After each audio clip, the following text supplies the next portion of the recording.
Hello and welcome to the Yinning at Life podcast. I'm your host, Kimberley Roberts of SolefulYin. I'm a reflexology therapist and Yin Yoga teacher and a mindset shifter. So welcome to the podcast. If you are new here, thank you so much. If you are an OG and you've been listening to all my episodes, thank you so much also for being here. Today, what do I want to talk about today? I actually want to give you an update on my healing journey because it's been a while.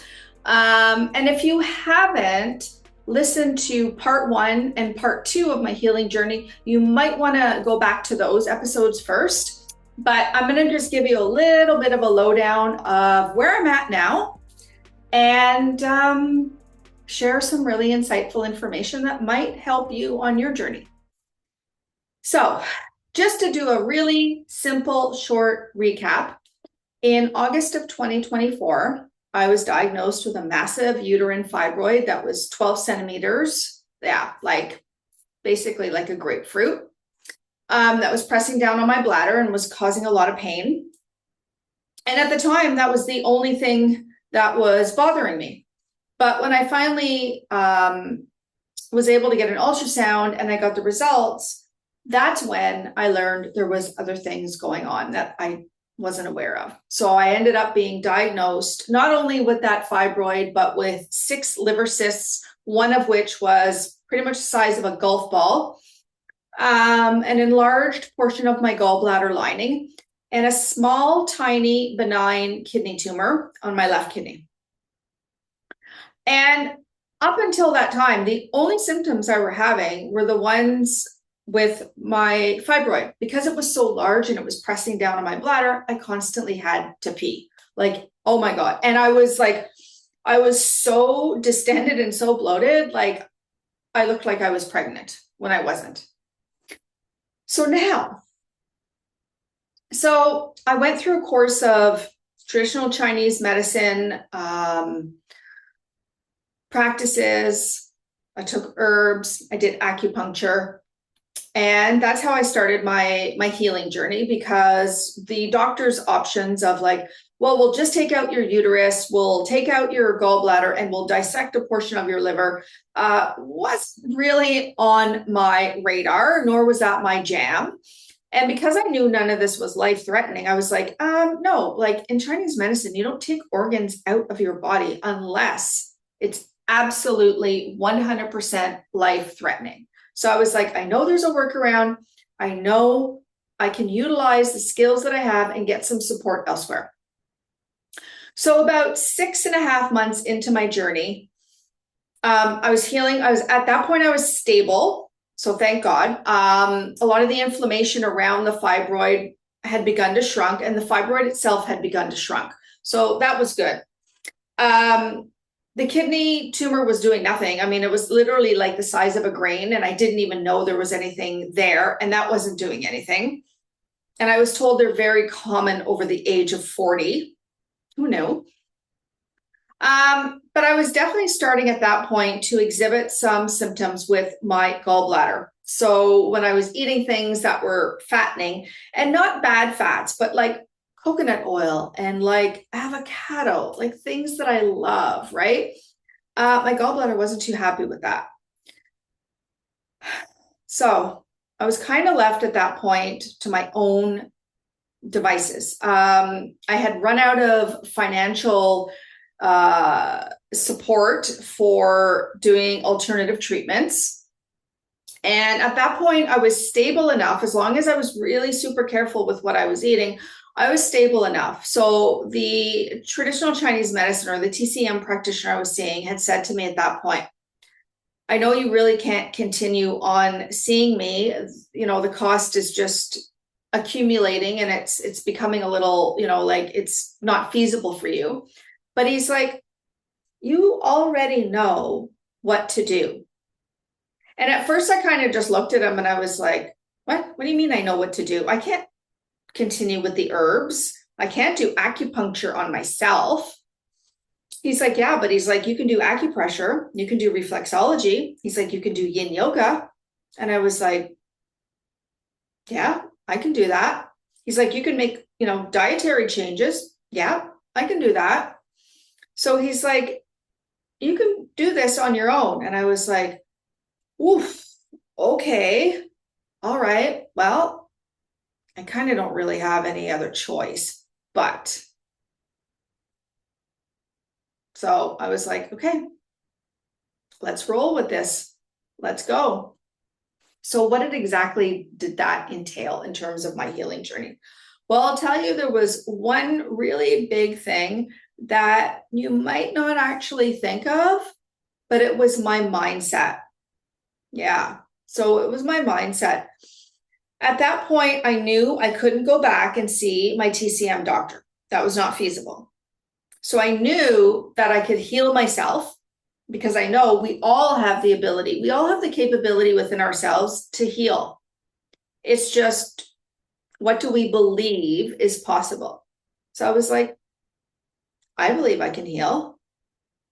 I believe that, to a certain extent, I can shrink this fibroid. I mean, I know it's going to take quite some time because it is huge. Like, it was a large one, right? And it's down to about 8 to 9 centimeters now. So, and it's continuing to shrink. But I started to think, like, I can heal myself. And I thought, well, what does that look like? So of course I made even more dietary changes, and I was really careful about what I was eating to make sure that it wasn't irritating my gallbladder and my liver. But I'll tell you, one of the biggest things that I did that had the most impact was how I thought, what kind of thoughts I had, what kind of feelings came up, what emotions arose from that. And ultimately, what was my vibe, my frequency, my overall energy, right? And I was like, that has got to be what has to shift. That is what is going to help me heal. Because if I didn't believe I could heal, it didn't matter no matter what I did, I wouldn't heal if I didn't believe it. So I had to come up with that self-belief of like, you know what? I can heal myself.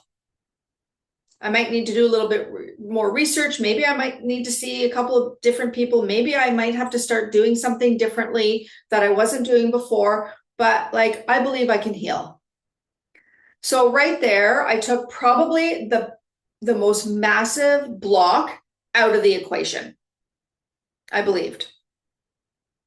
And then secondly, I started to look at, well, okay, well, what within the context of what I have available for myself, what could I do that could help facilitate this healing? So I kind of just like threw that up to the universe as an offer, as an invitation. I'm like, hey, this is where we're at in the healing journey. The other thing that was happening too was at that point, because I'm a reflexology therapist and I'm working with people's feet all the time, my hands were starting to get really inflamed.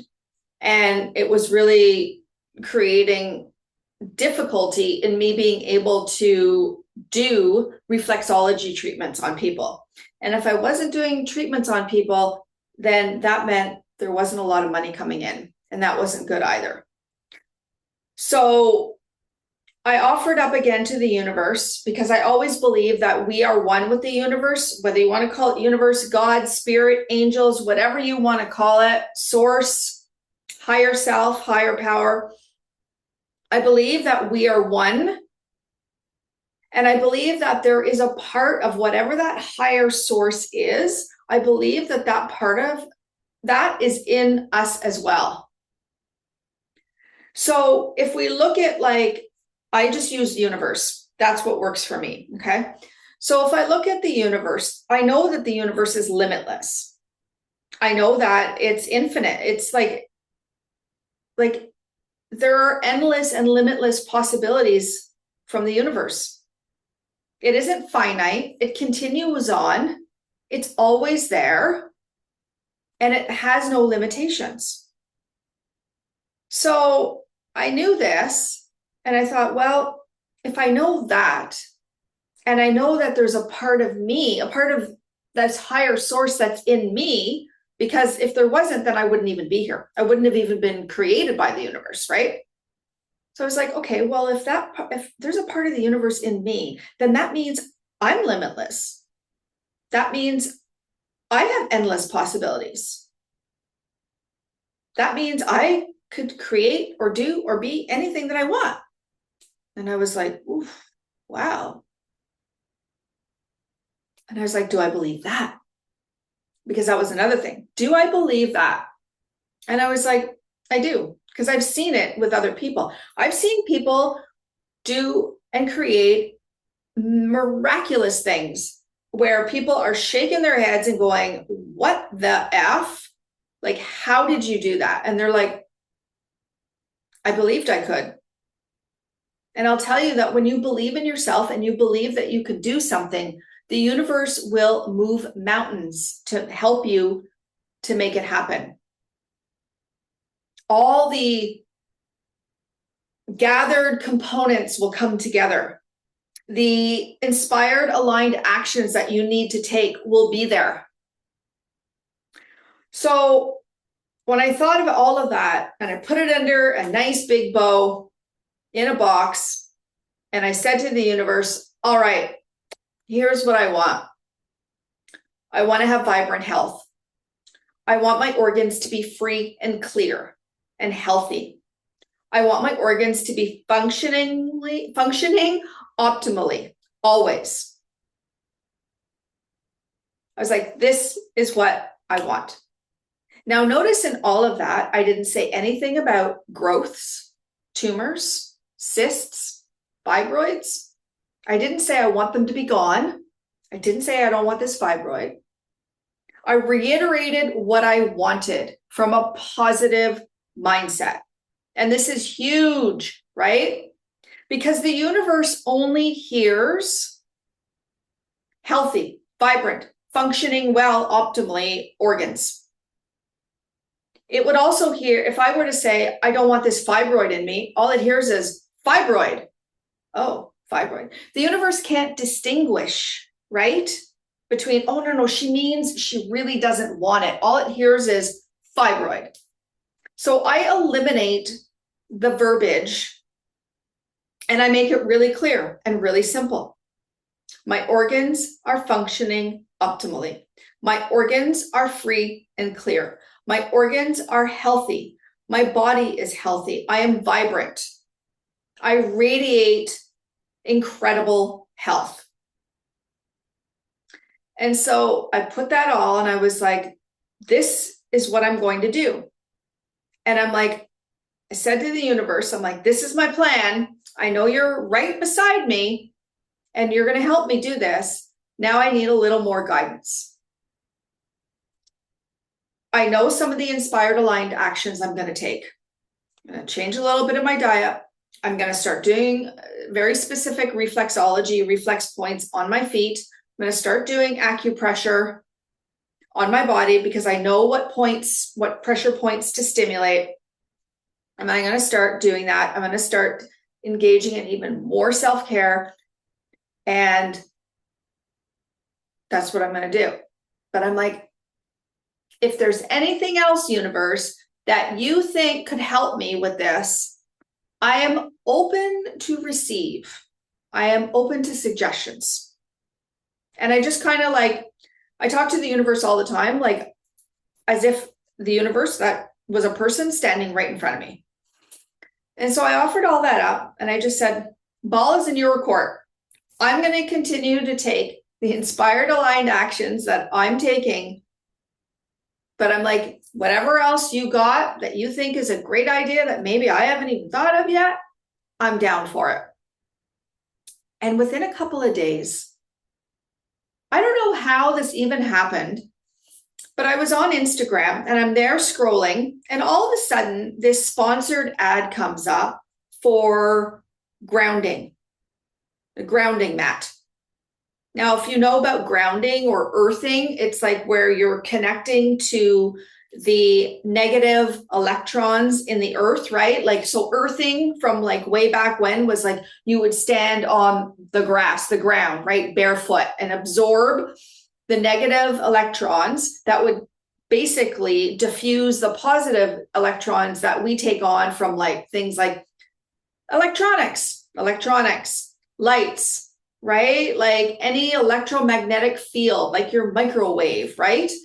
Like, and because I live in a condo building, it had never occurred to me just how much EMF activity there is in like a 12-story building with Wi-Fi and devices every single apartment. So I was like, oh God, I started to research grounding more, and I was like, wow, like this can help with pain. This can help with inflammation. This can help me with sleep, the digestion, mood, energy levels. I was like, whoa, I'm like, this is really cool. So I started, and this was in the summertime. So luckily, like the weather was still really nice. So what I did was every single day, I went outside and I would walk on the grass for an hour. So I would do this grounding for at least a half hour, if not a full hour, every single day. And within about, I want to say maybe about 5 or 6 days, I was like, I'm starting to feel a little bit different. Like the energy was a little bit higher. The sleep was a little bit better. I was starting to digest a little bit better. My body didn't feel so heavy and inflamed, especially after workouts. And I was like, I think there's something to this. So I started researching even more, and I realized just how extensive grounding is. And now, like, because of, condo and apartment buildings and high rises and all that, we just don't have the access to the ground that our ancestors used to. So now they have these things called grounding mats and grounding blankets and grounding sheets and grounding patches. And so I thought, you know what? I'm gonna invest in a grounding mat. Had a 90-day guarantee. I thought, if it doesn't do a thing for me, I can ship it back and get my money back. I thought, no risk.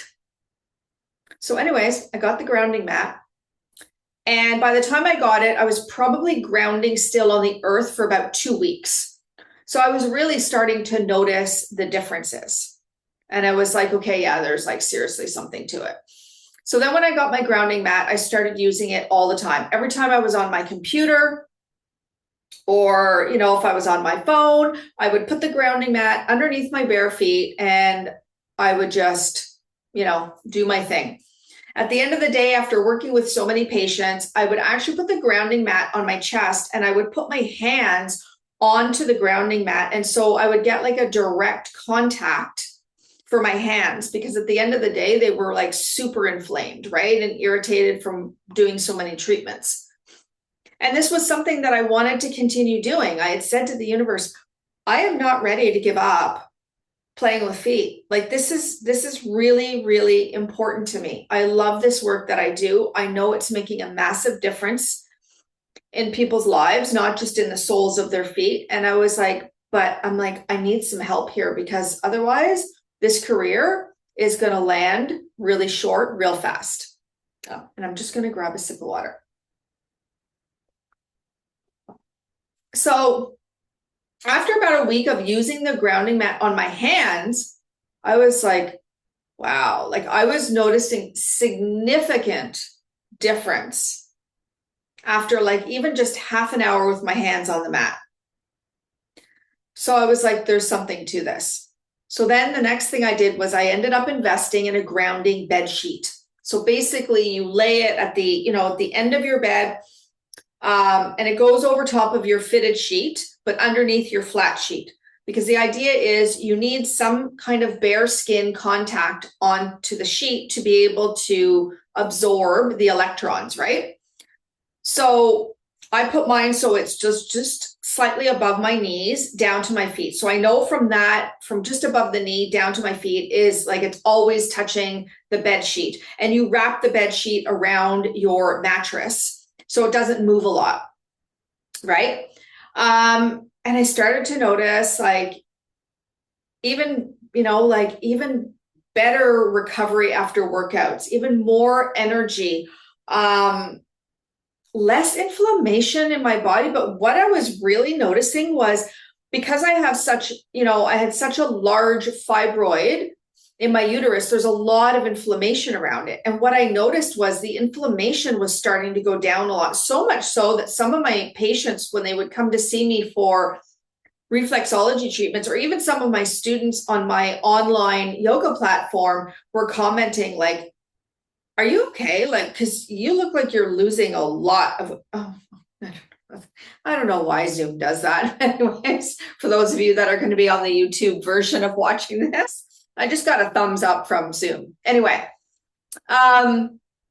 so where was I? The inflammation around my fibroid. So, and people were saying like, are you sure you're okay? Like, are you sick again? I'm like, no, I'm like, not. I'm like, if anything, it's the opposite. Like, the inflammation is going down in my body. And I was like, this is really cool. So to circle back with my healing journey, where I'm at right now is that I'm grounding every day, sometimes a couple, sometimes 3 times a day, depending, but I'm always grounding overnight because I have my sheet. I am being really diligent with my diet, being really careful to make sure that I'm not eating anything that has too much fat in it. And of course, like I'm keeping my uterus warm. That is an absolutely different conversation. Another episode for this podcast is we're going to talk about your uterus and why you should keep it toasty, like an incubator instead of a freezer. We're going to talk about that. That's going to be a really good episode. I'm stable. My health is stable. And I'm getting a lot more sleep. There's a bunch of other things that I started doing that have really made a huge difference with my sleep. Little minor adjustments and different practices and techniques that I've been playing with for several months that I finally put together. And I was like, this is really helping me get rock solid, deep sleep. So if that's something that you're struggling with yourself, I'm going to link in the show notes here. You can download my free Sleep Deep Toolkit. It has a whole bunch of different practices and techniques and tips. There's a masterclass in there. There's stuff that talks about the hidden reasons why we don't sleep. It's a really good toolkit, and it's just based on my own experiences and working with different techniques and tips to see what works and what doesn't work. And as far as my healing journey, to wrap things up, I still have a ways to go. I'm not going to lie about that. The fibroid is there, but it's stable. And so I'm happy about that. The thing that I just really reinforce every single day is the positive mindset and what I believe is possible for myself and for my health. Because I know that the minute I dip into a negative frequency or a negative vibration, which, let's face it, it happens. We're human and we're meant to have a broad spectrum of emotions, right? We're not always happy. We're not always angry. We're not always sad. We're not always, angry. We're not always, worried. We're meant to feel it all, right? But when we dip down low into those lower vibrational frequencies, the emotions of fear and worry, which are probably 2 of the biggest ones, I would say that, and anger. I would say that when we start to dip into those, we really want to be mindful if that's where we're at. And I mean, by all means, it's not about suppressing, okay, I'm angry. Okay, I can't express it. I'm just going to shove it down and ignore it. No, that's not what we're looking for. We want to acknowledge the emotion and we want to allow it to come up to the surface so that we can release it. And if you know anything from some of my previous episodes where I talk extensively about your organs and how your emotions are stored in your organs, our organs are just like little suitcases. And if we keep just shoving all the emotions into the suitcases and we don't deal with it, eventually the suitcase is going to implode, right? And that's basically what happens with us. When we don't acknowledge how we're feeling, we don't process, and we don't release. So this is where Yin Yoga has literally, like I've said this, I don't know how many times now, Yin Yoga literally saved my life. It saved my life during my abusive marriage to an alcoholic. It has saved my life since I've been living here on my own. It helped save my life during the pandemic. Like, just Yin Yoga has been there as a tool for me over and over and over again. And it's a practice that has allowed me to acknowledge how I'm feeling and feel safe to process and to release the emotions. Like, that's what Yin Yoga is for me. I mean, I know many people think of it as the physical stretch. I don't negate that. We do live in a culture where we sit a lot and our bodies do get physically tight, and we need to release that. But for me, that's kind of like, it's not even, I wouldn't even say it's the sprinkles on the sundae, or, you know, the icing on the cake, because to me, the icing on the cake is like getting to release that emotion that you know you've been holding on to for so long, and you're like, oh, and I just let it go, right? So the stretch for me is just, it's a given. It's just part of the practice. But for me, it's not the be all and the end all. I'm about using the practice as a way to acknowledge how I'm feeling and appropriately release as needed. So if it's a lower vibrational emotion like fear or anger or worry, I'm going to acknowledge it, and I'm going to use the practice in specific poses that target specific energetic channels that relate to specific organs where we're holding our emotions.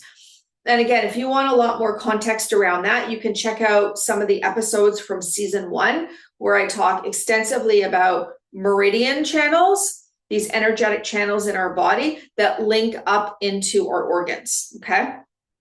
And you can go through all that because it's really super cool if that's something that you're interested in. So just to recap, I'm stable, I'm moving forward. And to me, the most important part of my healing journey now is making sure that my mind is as crisp and as squeaky clean as possible, given the fact that I'm a human being living in a human experience in this thing called life. Because life is a continuous journey where you're taking one step and you're healing, and then you're taking another step and you're growing. And it's not meant to just be one step, I'm healed, and one step, I've grown or I've evolved. No, it's a continuous journey. That's why they say, you know, it's not the destination, it's the journey. And it's the discovering who you are becoming during that journey. Like if I look at myself from like, I'm going to say even a year ago, I am not even remotely the same person as I am now. And I am so grateful for that, because I know that it's not about rushing. There's nowhere to rush to. This journey is continuous until the day that I take my last breath. And it's the same with you. And I'll tell you, when you realize that, it really takes a load off of, oh, I just got to get it all done, and I got to get it all done now. But no, you don't. And you can't. And you'll never be 100% healed, nor will you ever be 100% evolved. There's always going to be something else for you to dive into. And the best part of that is the journey going along it and realizing, wow, like I used to be this, now I'm like that. And this is how we heal, and this is how we grow. And this is how I'm continuing my journey in my body and healing my organs, is by investing in my mindset. So if that's something you want a lot more of, you can check out my platform. It is so much more than just Yin Yoga. There is acupressure and reflexology. There is breathwork, meditation. There is mindset development, masterclasses in there. I've got courses. And if you're really looking to do some deep healing work, I would recommend my course called Healing, a TCM approach or a traditional Chinese medicine approach. It is literally the Bible of how I live and breathe every single day. So I'll link all of that in the show notes for you. And if you're still here, thank you so much for listening, for pressing play today. And I will see you in the next episode of the Yinning at Life podcast. Namaste.